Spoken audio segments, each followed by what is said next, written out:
ladies and gents, it's Thursday, April 18th, 2013, and this is Day 9 Daily, number 575, where we learn to be a better gamer.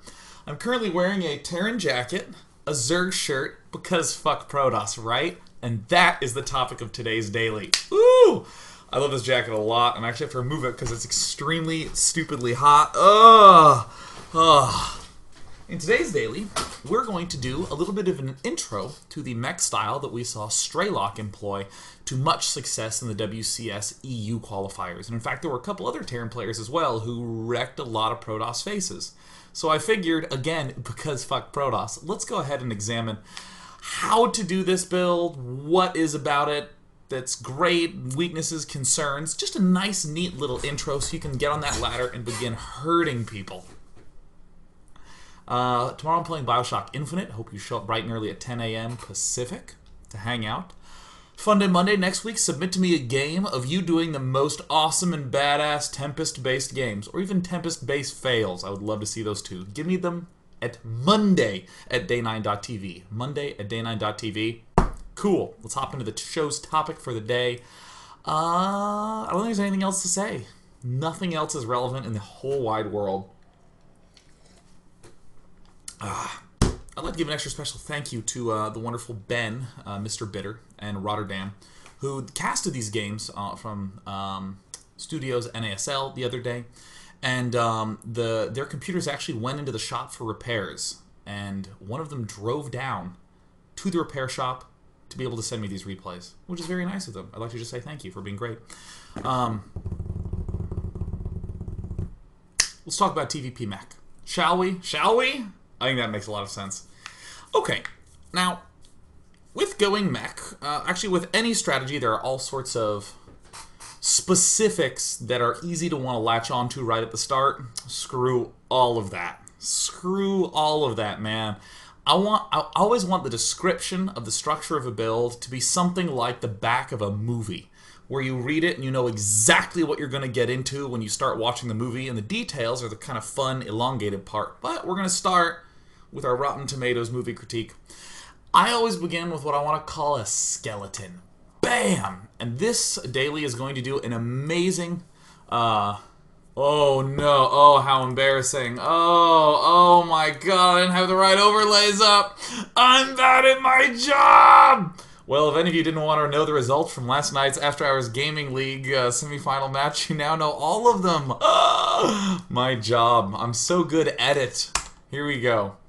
Let's hop back in here. So when I say a conceptual skeleton, what I really mean are the basic ideas underlying this. We're going to see many different Hellbat-Mech games out of Straylock in today's daily. We're actually going to see 5. But all of them will share these similarities. So they all open up with some early pressure to keep the Protoss defensive. Generally, this will involve reactor factory type things like Hellions and Widow Mines.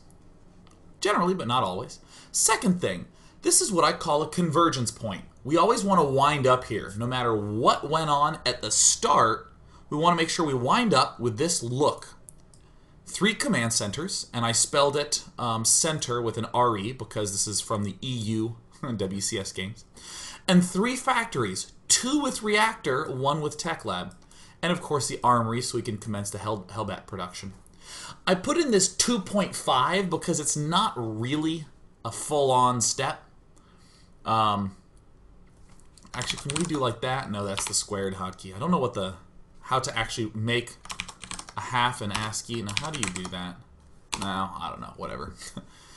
2.5 is you get a 4th factory with a tech lab. I say this is 2.5 because it's really just one additional building, but something that's also part of this is sometimes this 3rd command center will be floating out. The important thing is that always we will have this, and some of the time if our money's high, we can get away with this. However, it's step 3 is a 4th base with 2 more factories. So we have 3 factories with reactor and 3 factories with tech lab. This is this skeleton look that I want to throw down, and you'll notice that it's almost all based upon buildings because any skeleton is based on buildings. If you're talking about the units, you're getting way too specific. Buildings. So let's go ahead and hop into this game right here between Strelok and Panda Tank on Akalon Waste, and we're going to identify all these things happening. Opening pressure, this 3 command center, 3 factory, we're going to get a 4th factory, and then we're going to get our 4th base and 2 more factories. In the process of doing this, we'll certainly see that the sound is on. Yes, the sound is on! The sound is on, baby. Look at how on that sound is. In the process of doing this, we will get the opportunity to talk a little bit about some of the positioning, some of the timings, and all that good jazz, because all this is completely meaningless unless it's good. I can talk about an opening skeleton where I'm like, alright, first you get 2 spawning pools, and then tech to hive, and get metabolic boost and adrenal gland at the same time. He'll never see that one coming, because he will have killed you before you've done it. I'm actually going to copy-paste this 1/2 from the chat. There we go. This is good. Thank you. Thank you very much, chat, for the 1/2. So we're going to talk about timings, what is going on, when they're going on, so that way we don't do something too heinous and terrible. Now, in terms of openings, we're going to do Strelok, do a whole bunch of different openings. Whole ton of different openings that's going on, but all of them are going to have this similar look. Applies opening pressure and keeps the Protoss defensive. We see Strelok getting a refinery. Well, this makes a lot of sense, because if we look at the later steps of our skeleton structure, yeah, we're going to be getting factories. We're meching, damn it. So we want to get that gas started. But what pressure can we apply early? We can get the Reaper! Reaper! Reaper! Often due to the fact that the Reaper takes such a ridiculously long time to build, players will cut the second supply depot. They will literally not build it, so that way they can get this command center up earlier. You'll see Strelok pulls 1 deuter out of gas, and we will see specifically why said deuter behaves in said fashion. Because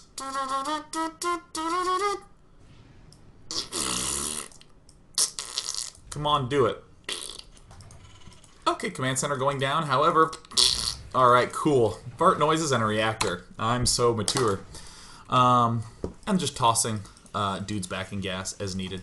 Now, right away, we can just see, okay, Strelok's doing a really sensible play. Reaper to scout, to apply a little bit of pressure, but mainly to scout. And then the reactor to be able to build Marines 2 at a time for defense. And later on, the reactor to be able to do factory things. But reactor before factory because we need those Marines, dang it. Now, I actually will note, later on in this daily, we're going to see the issue of this movement path. I hate this for what we're doing. I think you must move up the front to try to spot if a zealot is rushing towards your base or not. So, Strelok has the opportunity to step in, sees no second geyser, and we'll just pull down here, see no expansion. Oh, look, a zealot! Oh! Maybe shoot it once. Nah, not even going to worry about it. So I'm going to speed things along. Strelok getting up these Marines to be able to stay alive. This bunker was started at around 4:15, so it will finish at 4:45, which is about as early as a stalker can get to our base. So cool, he loads them on up. Loads them on up. And we will also begin seeing some of this early pressure. So, getting a couple earlier extra Marines. Why? Intuitive reasons. We saw the mothership core, which is... Where are you? I found him. We got there's a mothership core on the loose, so we want to get a few extra Marines to deal with the mothership core. But everything I'm talking about right now is pretty much... He's going to open in a way that applies pressure and keeps Protoss defensive. We're about to see that. Everything else is just details. You can open up however the hell you want if you want to go Hellbat-Mech. That sounds great. But as long as there's some pressure being applied and there's not, you know, just like, well, the build said to don't build Marines, so I lost because build mothership core. I changed the build. First of all, you're Kermit the Frog. How are you playing with someone manipulating you from under the table? And secondly, you don't guts to do that.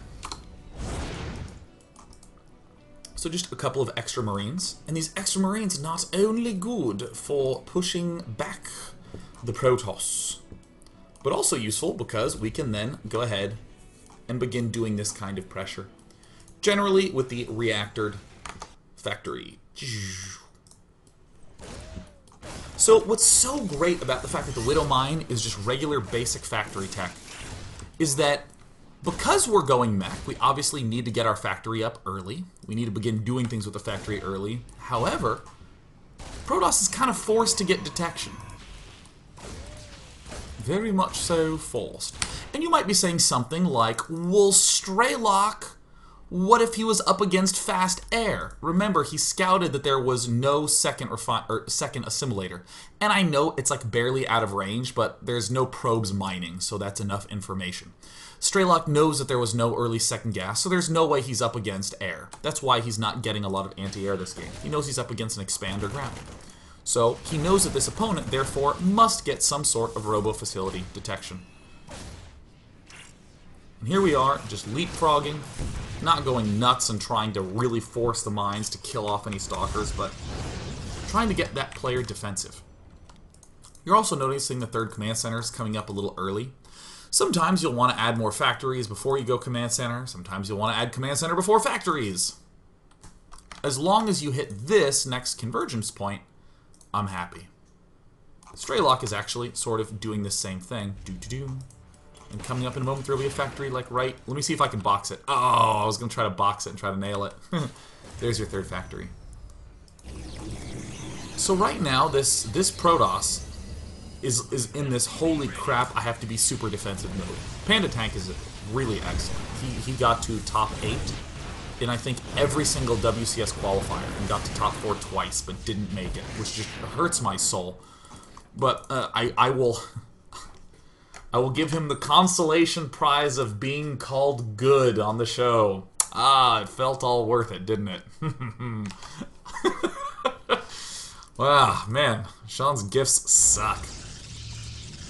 But Panda Tank has to be defensive. He won't necessarily get cannons, but he will necessarily be forced to get observers. So in the meantime, everything that we're seeing Straylock do is just sensible.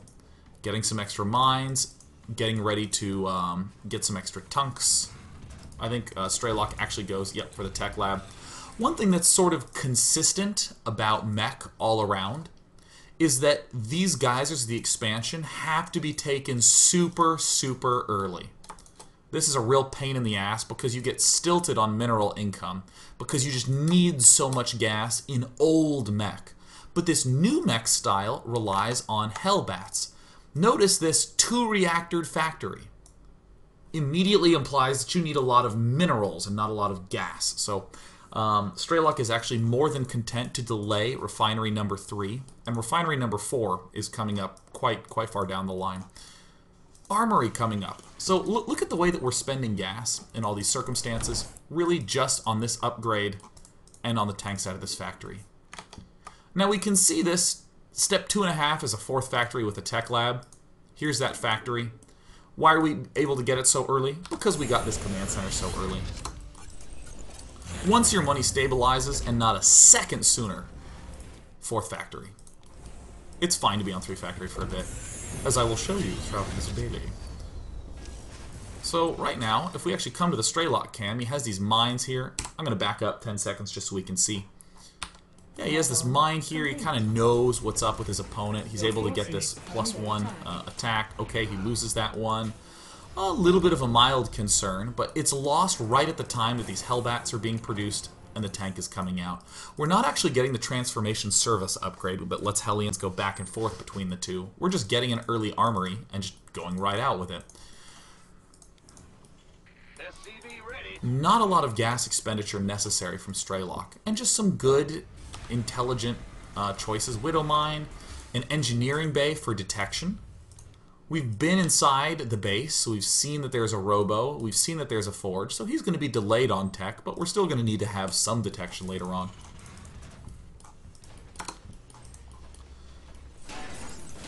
And at this point, I will say that, yeah, Straylock looks pretty dang safe. But I love the way that he elects to defend this. Good mech play, whether you're doing old school or new school, relies a lot on tanks. So tank positioning is of the utmost importance. But the starport, you'll note that I actually did not include it on this list. I didn't write starport anywhere. And that's because I don't think that it is an absolutely essential part of the skeleton. You're not going to need to do a lot of drops. So some of you might get the starport here. Some of you, and yes, I forgot the R, some of you might add the starport here. Some of you might add it, you know, way down the line down here. It can be pretty much anywhere in here. And that's, again, one of the big reasons why it's not here. Because it can be literally anywhere at the start, anywhere at the end. He does have it at some point in there, medivacs, to be able to apply some drop pressure. But look at this glorious positioning. Hellions moving out on the map, giving him vision. Hellbats kind of, you know, poking a little bit forward. I don't really know exactly where they're going. I think they wanted to kill off these rocks, but got all AI glitchy. Monitoring third bases, all important decisions in any StarCraft game revolve around third bases. And what do you know, Joe? 4th command center, 2 more factories. Oh, hey, that's what I'm talking about. That's what I'm talking about. So a little bit of drop pressure is good. Some zealots over here. While this drop's going on, I just want to have some appreciation for how Straylock deals with this attack. He doesn't go down his ramp. He maintains his position up on the top side and just scoots his workers down. Really slick. And Panda Tank tries to do a little bit of pressure. The drop gets denied pretty straightforwardly. But right around the time that Straylock gets around 6 tanks, I like to base the attack timing on the tank numbers. 6 tanks is a good, healthy number to move out at. And we see Straylock. He's a lot higher than Panda Tank in terms of supply, and that's just because these Hellbats take up 2 supply and are super cheap to build. But 6 tanks is coinciding around with the 13-minute mark. And it's very easy to say, well, is there anything significant about that? Well, kind of, yeah. In a sense, a Protoss player can't really have all aspects of the tech out. He will either have Colossus with range and some gateway units, or really he will have Zealot Templar, but he can't have like the full gamut. So we're actually going to hit him on the cusp of this transition, and as a result we can sort of respond accordingly. If we see a lot of Colossi, we're going to be moving a lot more slowly with the push, and we can just add on starports. If we see a lot of Zealot Archon, we can add on more factories and de-emphasize the starports. And I think most importantly of all, you can just kill them a lot of the times with this. This is going to be really good. 6-7 tanks. Seems about good. +1 is done. I don't think there's any way it won't be done in this sort of circumstance. Continued attack upgrades. And again, we see Straylock doing some really cool positioning things. These scans directly ahead of the army is, I mean, most Terran players will do this. Also, a scan, like if this scan were empty, the next scan location would be here for me as a Terran. But look at this. So awesome. Look at this nice little positioning angle.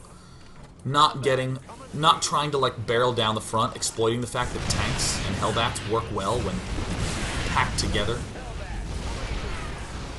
Using these medivacs. The medivacs are not really drop tech. Sorry, there's the glitch where the sound's getting a little loud. The medivacs aren't really like drop harassment tech. They're more of help me with my positioning type of tech. Just general good play from Straylock checking these out. There was a warp prism spotted, so a couple Vikings are being produced, but mainly the Hellbat siege tank focus. Yeah, nice.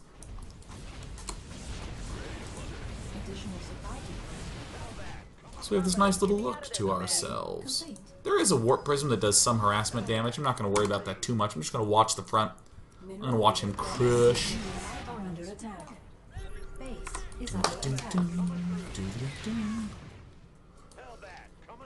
He's dealing with some jazz back home in the main. I don't believe in ever unsieging everything. I think that's weak. Yeah, there's Straylock. Now watch Straylock. Oh my god. He starts doing some absolutely freaking gorgeous positioning. Oh wait, not in this game. In this game he just has so much stuff, he just sieges up and just destroys absolutely everything. Also, Straylock, I think, showcases one last just absolutely essential and brilliant maneuver, which is the cut. He's positioned himself between base 1 and base 2.